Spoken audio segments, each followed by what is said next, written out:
Morning wore a face that looked almost like ordinary life.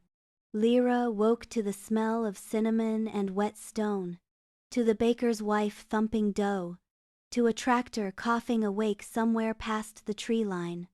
The lake's taste had left a salt thread behind her teeth, like a secret ring she couldn't stop touching with her tongue. On her windowsill, the fisherman's bell rested beside a notebook and a teacup, catching a faint line of sun. She reached for it and felt the echo of the water, as if the metal had learned the shape of last night's warmth. When she shook the bell, it gave only a breath of sound, as if reminding her that some notes prefer to be held in the mouth. Her phone blinked. Asterisk, asterisk, Mara, asterisk, asterisk. Lyra considered ignoring it, then slid her thumb across. "You're hard to pin down," Mara said, voice crisp as new paper. "Are you okay?" "I'm quieter," Lyra said, and surprised herself with the truth. "Quieter? You're in a village with 3 streets and a goat. Of course you're quieter. Are you working?" "I'm listening." "To what? The goat? The lake?" Silence. Lyra could hear her sister's city around her sirens, a bus sighing, a neighbor's music bleeding through thin walls. "Lyra," Mara said carefully, "I know you didn't go there to make friends with your reflection. Please don't." She swallowed the rest. "Please don't drown." "I won't. You always say that just before you do." The old bite in it hurt. Lyra picked at a splinter on the windowsill until it lifted like a fish scale. "I'm not the same." "No," Mara said. "You're always not the same. That's the problem." When the call ended, Lyra stared at her face in the black screen.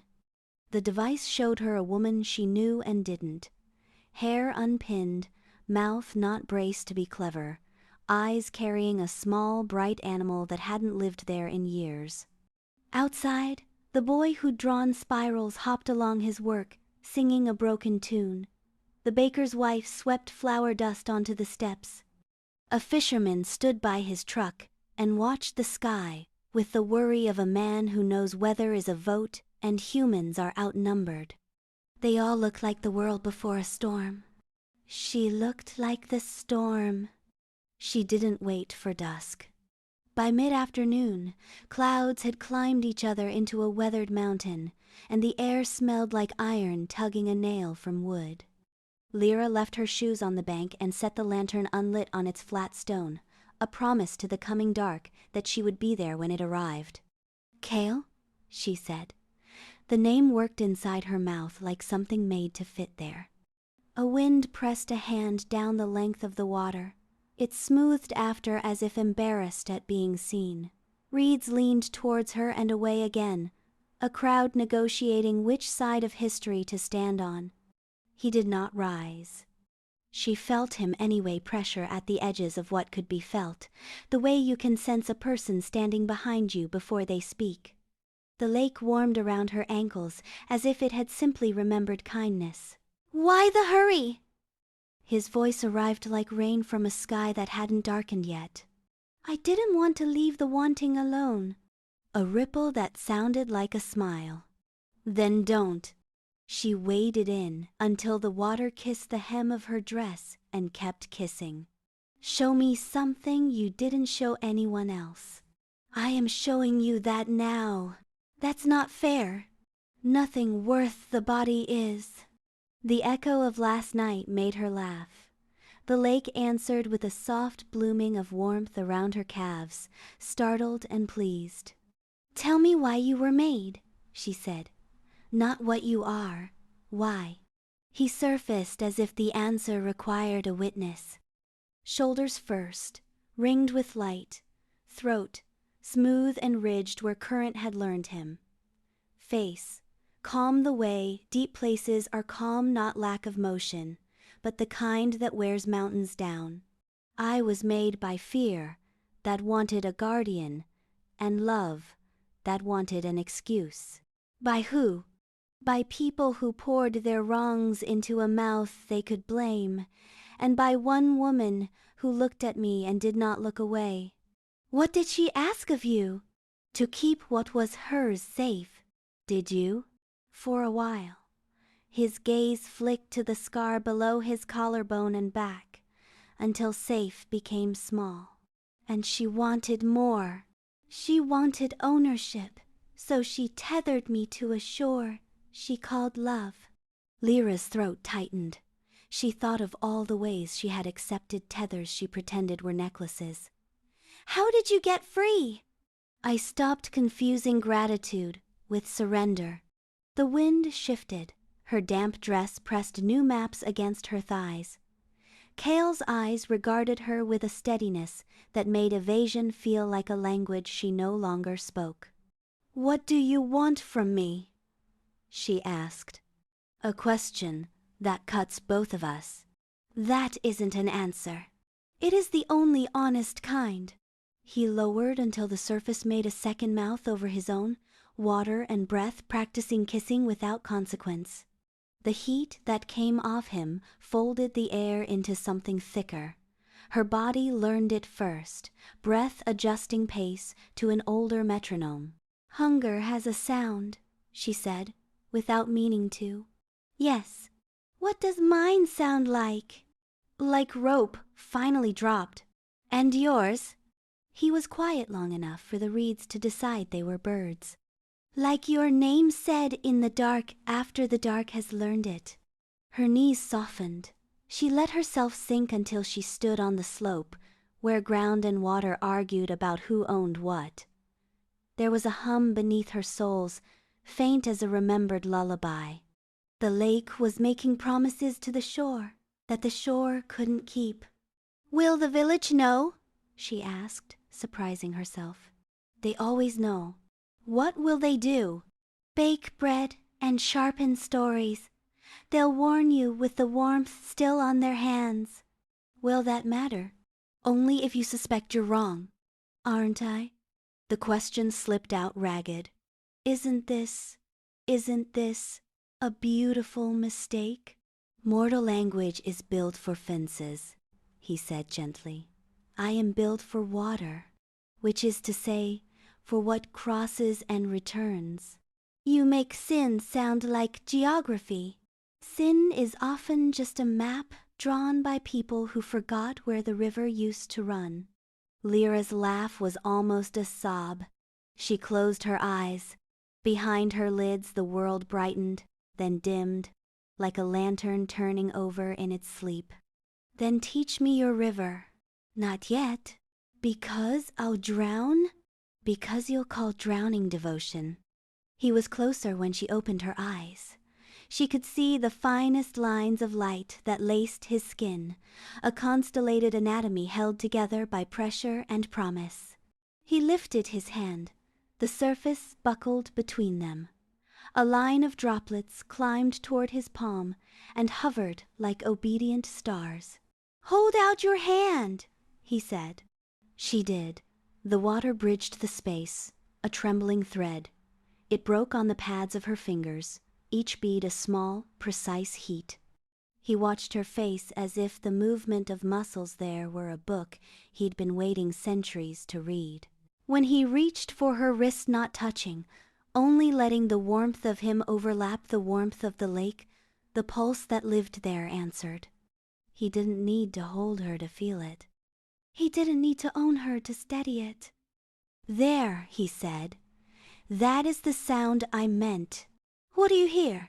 A door opening. To what? To the deeper room. She thought of the office where her future had been bartered, of doors that had never opened no matter how gentle her knock. She thought of Mara's voice cataloging her changes as if they were illnesses to diagnose. She thought of the boy's spirals, Chalk insisting the way back could be invented with a steady hand. Show me, she said. He dipped his head. The surface made his hair into lines of shadow. The lake around her calves grew warmer, then cooler, like breath practicing patience. First you have to hear it. Hear what? Hunger when it isn't pretending to be something else. How? be still enough that it decides to tell you its real name. He let the water still. He let times her times still. Time changed species again. Minutes behaved like moths. They circled. They forgot. They landed. At first she heard only the greed of her lungs. Then, under that, a quieter animal. The body's request to continue. Then, beneath both, something stranger, low, insistent, not quite sound. It thrummed along the line where her dress clung to her thighs, in the hinge of her hip, at the base of her throat where the bell's cool had kissed. Not ache, not pain. A pressure that felt like being named in a language she'd always understood but never heard spoken aloud. She opened her eyes to him, watching her, respectful and unflinching. "You hear it?" he asked. "I do," she whispered. "And?" "It's not telling me to take. It's telling me to let." "Yes." "What?" "Let yourself be seen by the thing you're afraid will see you." The words undid some knot inside her with such simple mercy she almost forgot to brace. She stood straighter without moving. "I thought that was the dangerous part." "It is." A pause. "And the door." She didn't realize she was crying until the water took her tears without changing taste. Cale's gaze softened the way dusk softens edges. You still see the world. You just stop mistaking the sharpness for the point. "Lyra." He said her name like flint, making a small necessary spark. "Cale," she answered, and made of it the answer to a question no one had asked kindly before. A twig snapped behind her. She turned. On the tree line, a shape, not beast, not Cale, not shadow. A man, hat in his hands, as if he'd come to church by accident. "Miss," he called, not stepping closer. "I." He glanced at the water, and then away. "The weather's turning." His voice tried to be ordinary, and failed. "It's not wise." Lyra looked back at Kael. The lake didn't show him, but it held the space where he waited. "They always know," he had said. "Thank you," she called to the man. "I'll only be a minute." He nodded, but he didn't leave. He folded his hat in his hands and unfolded it. He had the look of someone who had lost and found too many things on the same day and never learned how to tell those stories without making the air around them cold. "Lakes eat good leather first," he said finally, like a prayer he kept, because it had been true once.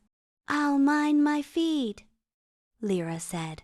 He hesitated, then stepped back into the trees. The forest accepted him the way a house accepts someone who's lived there long enough to know which boards complain in which weather. Lyra turned to the water, to Cale, to the choice that no longer felt like a cliff and more like a door left ajar. "I should go," she said, though the word times, was already losing its teeth. "Go," he said. "Not command consent. Come back before you miss yourself." "How will I know?" she asked, already stepping toward shore. "Hunger will sound like your name spoken by a room with no windows." "That sounds like a trap." "It sounds like a key." She waded out. The water let go the way a hand lets go when it knows there will be a next time. At the edge, she wrung her dress, the fabric sighing water back to its home. She picked up the lantern and did not light it. The afternoon had not decided yet whether to remain day. Behind her, the lake muttered something to the reeds, and they agreed. A breeze made a new part in the birches, and then changed its mind. Halfway up the path, the fisherman stepped out again. He didn't look at her. He looked at the lantern. Folks used to leave those at the edge, for the drowned to find their way. They might find something else. She said before she could stop herself. He studied her face as if checking it against a map he'd sworn he wouldn't use anymore. "You look like a person teaching herself to breathe a different kind of air," he said quietly. "Maybe I am." "It costs something," he said. "I've paid for cheaper things. With more." He almost smiled. "Storm'll be bad," he said, and this time it was not a warning but a courtesy. "Tie down what you want to keep." He let her pass. The spirals the boy had drawn were darker now, chalk fattened by damp. She stepped through each one like an oath. Back in her room, the first thunder shouldered the hills. The bell on the sill shivered without moving. Lyra lit the lantern and set it by the window, flame a small spine of light. "The wind pressed its ear to the glass," she wrote in her notebook. "Hunger isn't a thief. It's a doorbell. Asterisk. He doesn't take. He holds the water still enough for me to see what I'm doing. Asterisk. Asterisk. I am not a woman in danger. I am a woman at a door. Asterisk." She added, almost as an afterthought, "They saw me. It changed nothing. It changed everything." The storm arrived like a decision someone finally dared to say out loud. Rain rode hard across the roof. In the streaked window, lightning printed white ribs on the sky and left them there just long enough to be learned. Between thunder and thunder, Lyra heard it. Not the lake this time, but something deep under the village. Answering the storm like a bass note answers a drum. She stared at the lantern, at its narrow flame. She thought of the fisherman's mouth when he said asterisk, asterisk, cost, asterisk, asterisk. She thought of Kale saying asterisk, asterisk, not yet asterisk, asterisk, with a patience that felt like mercy and like an edge. On the third thunder, the bell rang without being touched. Lyra looked at the door and knew she wouldn't sleep. She set the lantern in her hands and went back out into the rain. The storm had the old manners, no prelude, no apology. Rain came down in hard white lines, each drop a nail driven clean through the night. Lyra leaned into it, lantern cupped against her ribs, the flame a stubborn animal that wanted to live. The path shone. Birch trunks glowed with wet, their bark peeling in long tongues like vows that couldn't stay in the mouth. At the water's edge, she set the lantern on its flat stone. Wind beat the reeds flat and let them recover, then flattened them again, a rehearsal of surrender. The lake wore a different face in weather like this. Not mirror, not silk, something muscled, something ancient. The rain stitched the surface into 1,000 trembling seams that refused to come apart. "Kale," she said, but the storm took the sound and made of it a stitch in its own garment. She waited until the hem was a flag of darkness around her knees. Warmth rose through the cold like a secret hand on the other side of a door. "I told you to tie down what you want to keep," a voice said from the trees. Lyra turned. The fisherman from earlier stood under a hooded coat that was more patched than cloth, rain pouring from the brim like disappointment. He did not step closer to the water. He held something wrapped in oilcloth against his chest. "I didn't come to keep," she said, then surprised herself by adding, "or to lose." He considered that and nodded once, as if a puzzle piece had finally admitted its shape. "Then you'll be needing this." He unwrapped the bundle. Inside lay a shallow bronze bowl, tarnished to the color of old honey. In its center, a circle of darkened silver caught what little light the lantern would spare. "What is it?" "Mirror," he said. "Mask if you know how. Depends which side you look from." He extended it toward her with both hands the old way, like an offering made to something that could take the hands with the gift. "It was my mother's, was her mother's. We used to bring it here on nights like this to make sure the lake was still the lake." "How do you check?" Lyra asked. voice hushed for a reason she couldn't name. "You look," he said, "and you don't lie about what you see." She took the bowl. It hummed faintly against her palms, as if some sound too low for ears had been trapped there and was trying not to complain. "Why give it to me?" He studied her face in the rain. "You're already half under," he said simply. "Better to see straight." The hood dipped as he turned to leave. "Light brings things," he said over his shoulder. "Storms too. Tie down what you want to keep." He vanished into birch and thunder, and Lyra was alone again with the lantern, the bowl, and the water that had begun to remember her shape. She knelt. Rain dimpled the shallow bronze into 1,000 small skins. She tilted it to catch both lantern and lake, then stilled her breath as if stillness could make a ceremony true. At first, only storm. Then, a face. Not hers. A woman looked up through the rain, features near enough to Lyra's to make kin plausible, strange enough to make kin improbable. Her hair was braided tight against a skull built for carrying weight. A pale scar curved under her left eye like a crescent that had made a decision to stay. She did not smile. She did not pity. She regarded Lyra with the unblinking attention of someone who had loved something difficult and refused to apologize for it. "Who are you?" Lyra whispered. The rain made the bronze shake. The woman's mouth did not move, but Lyra heard a voice that belonged to a throat that had learned too many songs.